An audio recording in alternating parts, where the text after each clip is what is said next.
ये आकाशवाणी जयपुर अजमेर है। अब आप रितिका गुप्ता से जयपुर जिले की चिट्ठी सुनिए। इसका आलेख आकाशवाणी जयपुर की समाचार एकांश की ओर से तैयार किया गया है। राज्य विधानसभा का मानसून सत्र 1 सितंबर से शुरू हुआ। पहले दिन भारी हंगामे के बीच ही जीएसटी द्वितीय संशोधन विधेयक 2025, कारखाना राजस्थान संशोधन विधेयक 2025 और राजस्थान स्वास्थ्य विज्ञान विश्वविद्यालय संशोधन विधेयक 2025 सदन में रखे गए। इसके अलावा राजस्थान कोचिंग सेंटर नियंत्रण और विनियमन विधेयक 2025 को भी दोबारा सदन में रखा गया। विपक्ष के भारी हंगामे और आरोप प्रत्यारोप के बीच सत्र 3 सितंबर तक स्थगित कर दिया गया।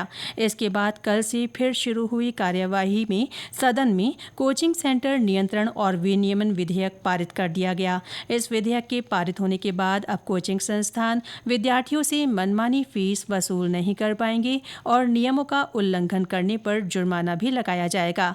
विधानसभा में कल ही राजस्थान स्वास्थ्य विज्ञान विश्वविद्यालय संशोधन विधेयक 2025 भी पारित हुआ।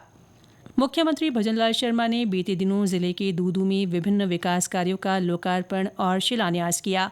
लगभग 20 करोड़ रुपए की लागत से विद्यालयों के सुदृढ़ीकरण, सड़क निर्माण, मरम्मत और भवन निर्माण कार्य तथा करीब 10.5 करोड़ रुपए की लागत से बने सामुदायिक स्वास्थ्य केंद्र और उप स्वास्थ्य केंद्र इन कार्यों में शामिल है। इस अवसर पर मुख्यमंत्री ने आमजन से वोकल फॉर लोकल को प्रोत्साहन देने का आह्वान किया।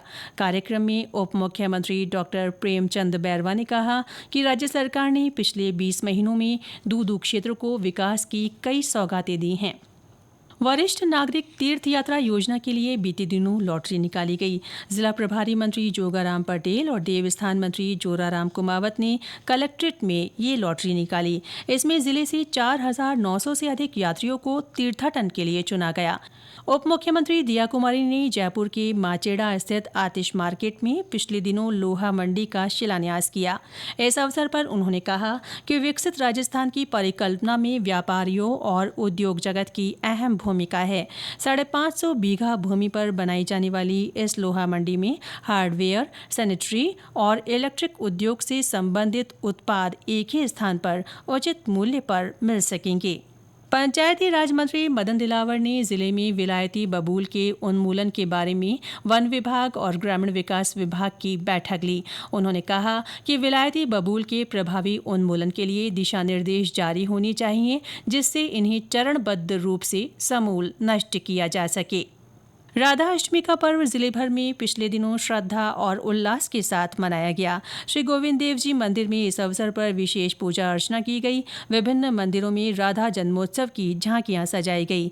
दिन भर घरों और मंदिरों में भजन कीर्तन और सत्संग का माहौल रहा। गणेश चतुर्थी का पर्व भी जिले भर में श्रद्धा और उल्लास के साथ मनाया गया। मोती डूंगरी से भगवान गणेश की शोभा यात्रा निकाली गई। मुख्यमंत्री भजनलाल शर्मा ने शोभा यात्रा का शुभारंभ किया। ये यात्रा मोती डूंगरी रोड, जौहरी बाजार, त्रिपोलिया बाजार से गणगौरी बाजार होते हुए ब्रह्मपुरी से नाहरगढ़ स्थित गढ़ गणेश मंदिर तक पहुंची।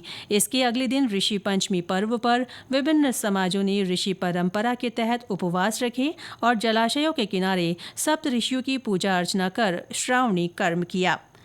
लोक देवता बाबा रामदेव की जयंती और वीर तेजाजी की जयंती पर भी जिले भर में विभिन्न स्थानों पर धार्मिक गतिविधियां हुई।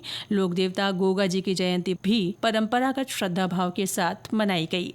जिले में इन दिनों मानसून की सक्रियता से अच्छी बारिश हो रही है। जयपुर में कई स्थानों पर भारी से अति भारी बारिश भी रिकॉर्ड की गई है।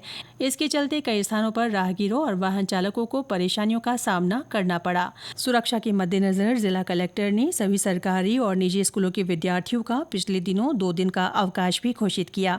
कई निचले इलाकों के जलमग्न होने और बस्तियों में पानी भरने की समस्या से निजात दिलाने के लिए जिला कलेक्टर जितेंद्र कुमार सोनी ने अधिकारियों के साथ बैठक की। उन्होंने प्रभावित क्षेत्रों का दौरा भी किया और अधिकारियों को जरूरी दिशा निर्देश दिए। इसके साथ ही जयपुर जिले की चिट्ठी समाप्त हुई।